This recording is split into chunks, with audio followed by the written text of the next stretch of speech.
салом бинандагони арҷманд. имрӯз чоршанбе 26 июни аст. барномаи хабарию таҳлили ахбори озодиро мебинед ки бо заҳмати ҳамкорон дар Прага ва Тоҷикистон таҳия шудааст. ва акнун ба сархати мавзӯъҳои нашри барнома таваҷҷӯҳ кунед. қурбониҳои садамаи маргбори соли гузашта дар маркази Кӯлоб мегӯянд ҳанӯз ба манзилҳои нав одат накарданд. ҷои ноомӯхта омадем, омӯхта нестем дар иҷо. шояд баъд пасон омӯхта шудем дар инҷо зиндагӣ кардан ёд. дар интихоботи рӯзи ҷумъаи 28 июн райдиҳандагони Эрони яке аз 6 номзадро ба курсии раёсатҷумҳурии Эрон интихоб хоҳанд кард. ва президенти Қирғизистон аз мардумаш маъзарат хост. ба ҷиянаш домодшаванда савори чархболи вазорати ҳолатҳои фавқулода пешниҳоди издивоҷ кардааст. дар Тоҷикистон бо як сафари ошноӣ раҳбари Созмони амнияту ҳамкорӣ дар Аврупо Ян Борг қарор дорад. вебсайти президент навишт Эмомалӣ Раҳмон ва Борг дар бораи мушкилоти амниятӣ мисли мубориза бо ҷиноятҳои киберӣ ва пешгирӣ аз сӯистифодаи интернет барои ташвиқи ифротгароӣ ва зӯроварӣ андешаронӣ намуданд. ҷузъиёт дода намешавад. вале ин сафар дар ҳолест ки равобити Тоҷикистон бо Созмони амнияту ҳамкорӣ баъди соли 2016 замони пуштибонии ин созмон аз ҳузури мухолифони тоҷик дар конфронси ҳуқуқи башари Полша тағйироти ҷиддӣ дид. ҷузъиёти бештар дар гузориши ҳамкоронам Иршод Сулаймонӣ ва Барод Юсуфӣ. Тоҷикистон бо Созмони амният ва ҳамкорӣ дар Аврупо ба тавофуқ расиданд ки ҳамкориҳоро дар бахши амниятӣ ва мубориза бо терроризм тақвият медиҳанд. имрӯз дар мулоқоти Эмомалӣ Раҳмон раис ҷумҳури Тоҷикистон бо раҳбари даврии ин созмон Ян Борг вазири хориҷии Малта ба ҳалли мушкилоти амниятӣ, мубориза бо ҷиноятҳои киберӣ ва пешгирӣ аз сӯистифодаи интернет ба мақсади таблиғу ташвиқи тундгароӣ ва ифротгароӣ таъкид шудааст. مسائل دیگری که در این رابطه وجود دارند از جمله مسئله تقویت مرزها و سرحدات و دیگر مسائل مهم را ما بررسی کردیم و همچنین در آینده می‌خواهیم بر روی آنها کار کنیم. کارشناسان میگویند این موضوع برای تاجیکستان در وقت‌های اخیر خیلی مهم شده است. بیش از هم اگر از یک جانب واقعا خود مسئله وابستگی میگیرد به اینکه خب همین نمود مثلا جنایت ها واقعا هم افزوده است، از جانب دیگر مسئله رو باید از آن جهت هم بررسی نمود که در تمام دنیا میدانند که خودی همین منطقه آسیای میانه به یک اوج مبارزه های گئوپلیتیکی قرار گرفته است که در زمینه آنها میتوانند مثلا کشورهای گوناگون با حیله ها و نیرنگ های گوناگون با راه های گوناگون با وسیله های گوناگون این آن کشور را مثلا هدف قرار بدهند و با هدف های مشخص از شهروندان کشور استفاده کنند. یان بورگ پس از ملاقات با رئیس جمهوری تاجیکستان همچنین با وزیر کارهای خارجی تاجیکستان سراجدین مهردین دیدار داشت. در این ملاقات نیز مسائل همکاری سازمان با تاجیکستان در بخش‌های مختلف بررسی شد. سفر رئیس سازمان امنیت همکاری اروپا به تاجیکستان در شرایط اتفاق می‌افتد که برخی تحلیلگران فعالیت سالهای اخیر این نهاد را در تاجیکستان و روابط تاجیکستان با این سازمان را چندان مؤثر نمی‌دانند. بیشتر با موضوع امنیت و سرحد و حربی و گردشی غیرقانونی مواد مخدر متوجه میشد که این نیست خوب است از یک طرف، ولی از جانب دیگر ضرورت کفالت امنی، کفالت فعالیت حزب‌ها و برابری آنها، اینچنین انتخابات‌های عادلانه مطابق به معیارهای مقرر نموده سازمان امنیت و همکاری اروپا و نوبسته از عقیده اعتقاد دسترسی به منصب‌های دولتی، برابری فعالیت فضای اطلاعاتی و رسالت‌های نظارتی جامعه شهروندی کمتر شده است. سازمان امنیت و همکاری در اروپا در زمان جنگ شهروندی و دوره پسانیزایی در تاجیکستان فعالیت گسترده‌ای داشت. روابط تاجیکستان با این سازمان سال 2016 در پی ره یافتن مخالفین سیاسی حکومت تاجیکستان به نشست سازمان در ورشو به سردی گرایید. قهر مقامات آن زمان از آن بود که به شخصانی به گفته آنها تحت جستجو و متهم به تروریسم افراطگرایی منبر دادند. در پی این مقام نمایندگی سازمان امنیت و همکاری اروپا به دفتر برنامه‌های آن در دوشنبه پایین آورده شد. بیانیه‌های سازمان امنیت و همکاری اروپا برای حفظ آزادی بیان و مطبوعات نیز از طرف دوشنبه خوش پذیرفته نمی‌شوند. اویله‌های قربانی‌های فاجعه سال گذشته در کلاب روز وحدت ملی را در خانه‌های نو جشن می‌گیرند.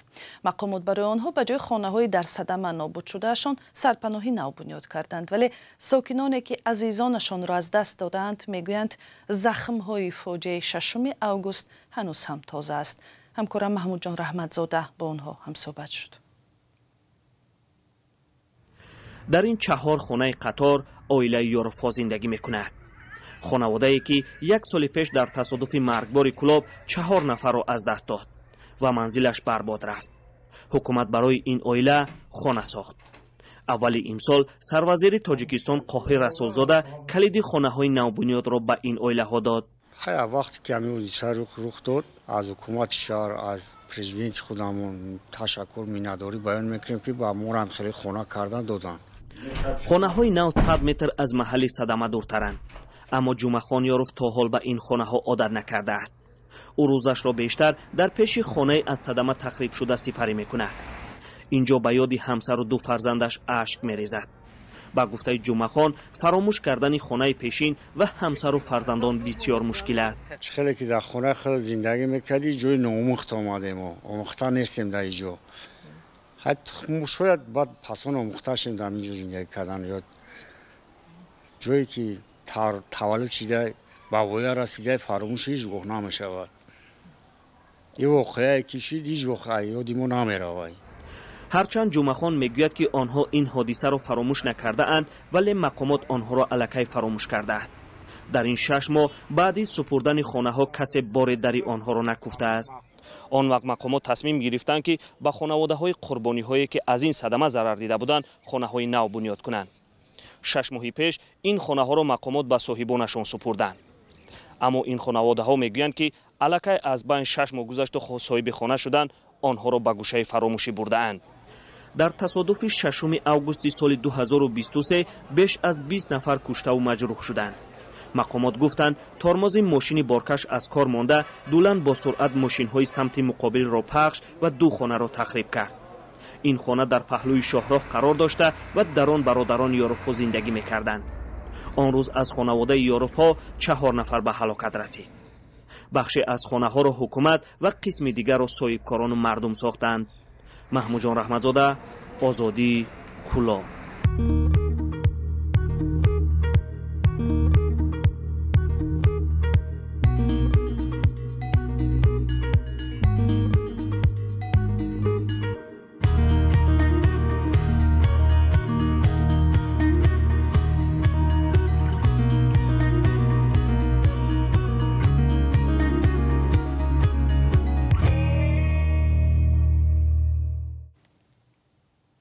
روز جمعه رای دهندگان ایرانی یکی از 6 نامزد کرسی ریاست جمهوری این کشور را به مقام پرزیدنت ایران انتخاب خواهند کرد. مقامات جمهوری اسلامی تلاش دارند که شمار هرچی بیشتری رای دهندگان را به آوازدهی تشویق نمایند. در انتخابات سال 2021 پرزیدنتی کمی بیشتر از 48% رای دهندگان آواز داده بودند. همکارم شهلای گلخواجه میگه در مباحثه های مستقیم نامزدها و واخوری با رای دهندگان موضوع اساسی صحبت ها تحریم بین المللی ایران، رکود اقتصادی و دشواری های روزافزون مردمی کشور مطرح شده است.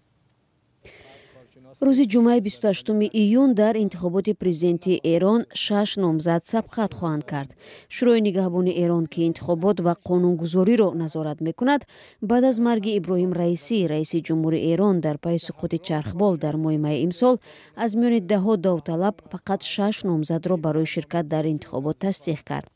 تلویزیون دولتی میگوید در این رویخط محمد باقر قالیباف رئیس تندروی پارلمان و فرمانده سابق سپاه پاسداران انقلاب اسلامی سعید جلیلی محافظه‌کار که سابق مذاکره کننده هسته‌ای بود و 4 سال دفتر رهبر عالی آیت الله علی خامنه‌ای را اداره می‌کرد و علیرضا زاکانی شهردار محافظه‌کار تهران قرار دارند. در میان نامزدها مسعود پزشکیان وکیل اصلاحات‌خواه، مصطفی پورمحمدی یک سیاستمدار و سابق وزیر امور داخلی و امیر حسین غازیزاده هاشمی سیاستمدار محافظه‌کار نیز هستند. در بحث روز دوشنبه تمرکز به کاهش اقتصاد ایران بود و نامزدها در زمینه تحریم‌های غرب و تورم دیدگاه‌های خود را برای رشد بیان کردند. انتخابات زودرس در ایران باید روز 28 ایون برگزار شود. حالا صلاحیت‌های ریاست جمهوری را در ایران محمد مخبر معاون ابراهیم رئیسی بر دوش دارد. президент қирғизистон баъди як моҷарое бо иштироки ҷиянаш аз мардуми ин кишвар узрхоҳӣ кард. Ин ҳодиса баъди он рӯй дод, ки домодшаванда савори чархболи идораи ҳолатҳои фавқулода дар як муҳити кӯҳӣ бошукӯҳ ба Лаззат Нурхоҷаева ҷияни Содир Ҷаборов пешниҳоди тӯй кардааст. Нашри навор аз ин маросим дар шабакаҳо аз назари сарфу харҷи зиёд интиқоди бисёре ба бор овард. Ин бори аввал нест, ки номи Нурхоҷаева ҷанҷолбарангез мешавад. Дар гузашта шеваи баргузории рӯзи таваллуд ва қонуншиканиҳои ӯ ҳангоми ҳаракат дар роҳ мавриди баҳс буд. Шодмони Ятим мавзӯъро идома медиҳад. дар қирғизистон атрофи хешовандони президент моҷарои нав сар зад. ин дафъа ҷияни Содир Ҷаборов Лаззат Нурхоҷаева собиқ зебосанами Қирғизистон маросими пешниҳоди издивоҷашро бо шукӯҳ таҷлил кард. ошиқон ба болои кӯҳ бо чархбол омаданд ва дар он ҷо барояшон оташбозӣ ташкил карда шуд. лаҳзаҳо аз ин маросимро худи Нурхоҷаева дар саҳифаи инстаграмаш нашр кард. дар он дида мешавад, ки чӣ гуна чархболи ҳомили ҷияни раиси ҷумҳур ва домодшаванда дар майдони махсуси омода ва ороишёфта фуруд меояд. ин ҷуфтро аллакай наворбардорон бо дастгоҳҳо ва дронҳо интизор буданд. дар пасманзари ғуруби офтоб домодшаванда ба арӯс пешниҳоди издивоҷ мекунад ва баъди ин дар ҳаво оташбозиҳои рангоранг мунаввар мешаванд. як гулдасти бузурги садбарг низ дар шабакаҳои иҷтимоӣ мавриди баҳс қарор гирифт. рӯзи дуюм аст, ки корбарон талош доранд ҳисоб кунанд хешованди нави раиси ҷумҳури Қирғизистон барои ин гулдаста чӣ қадар пул сарф кардааст. аммо аз ин бештар таваҷҷӯҳи қирғизистониҳоро истифода шудани чархболи Кумитаи ҳолатҳои фавқулода дар ин маросим ҷалб намуд. президенти Қирғизистон ба ин баҳсҳо вокуниш карда барои наздиконаш узр хост ва таъкид намуд, ки чархболро расман ҳар шаҳрванди Қирғизистон ба иҷора гирифта метавонад. наздикони раҳбари кишвар бояд барои дигарон намуна бошанд.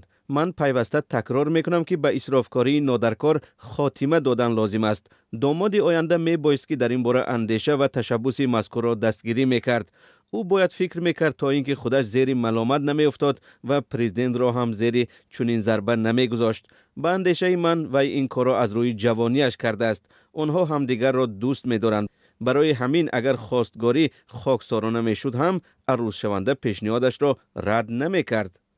дар миёни наздикони Содир Ҷаборов Лаззат Нурхоҷаева чеҳраест, ки номаш пайваста дар расонаҳо бостоб меёбад.